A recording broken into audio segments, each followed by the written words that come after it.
Sinugod sila sa ospital. Nagpapagaling din ang isa sa mga sangkot habang patuloy na tinutugis ang kanyang nakaalitan.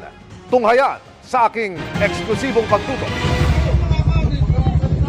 Sinimulang i-record ang video na ito ng isa sa mga residente ng Barangay San Roque, Teresa Rizal nang tumaas na ang boses at tila nagkakainitanaan niya ang isang lalaking nakaputi at lalaking naka-violet.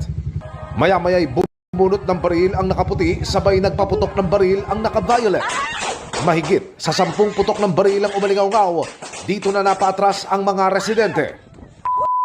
Ang isa sa mga kumukuha ng video, ang 19 anyos na si Daisy, hindi niya tunay na pangalan, tinamaan.